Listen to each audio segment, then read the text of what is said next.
অবিস্মরণীয় ছাত্রগণ অভ্যুত্থান 5ই আগস্টের হাজার হাজার শহীদের রক্তের উপরে দাঁড়িয়ে এই বাংলাদেশ ফ্যাসিস্ট অত্যাচারী শাসক থেকে মুক্ত হয়েছে। এই শহীদদের স্বপ্ন বাস্তবায়নে সে ঋণ আমাদের শোধ করতে হবে। আমাদের সেই স্বপ্নের নতুন বাংলাদেশ নির্মাণ করতে হবে। অন্তর্বর্তীকালীন সরকারের প্রধান নোবেল বিজয়ী ডক্টর প্রফেসর ইউনূস সাহেব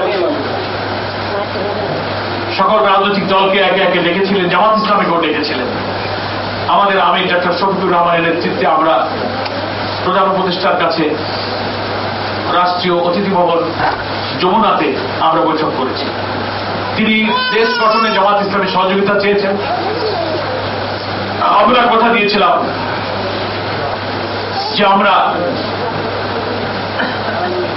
একটি নিরপেক্ষ নির্দলীয় সরকারের অধীনে গ্রহণযোগ্য একটি অবাধ ক্রেডিবল অংশগ্রহণমূলক পার্টিসিপেটরি একটা ইনক্লুসিভ ইলেকশনের জন্য যতটুকু সময় লাগে আপনি ততটুকু নেবেন।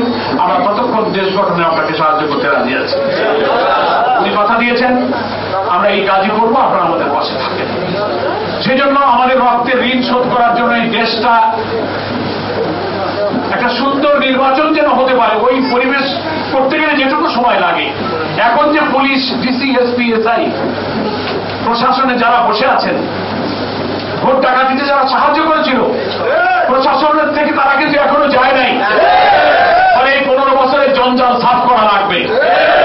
নির্বাচন কমিশনের আইন বদলাতে হবে, সংবিধান সংস্কার করতে হবে, দলবাজ সমস্ত সরকারি পদে থেকে যারা আওয়ামী লীগ করেছে ওদেরকে সরাতে হবে।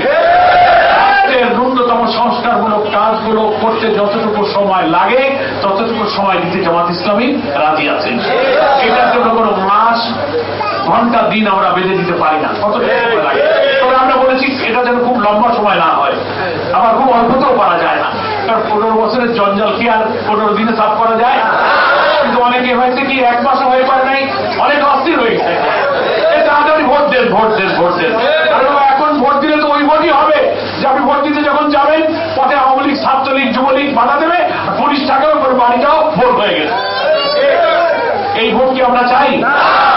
যে ভোট দিতে পারা যাবে ওরকম একটা ভোট করার জন্য অনুকূল পরিবেশ পর্যন্ত আমরা সরকারকে সহযোগিতা করব।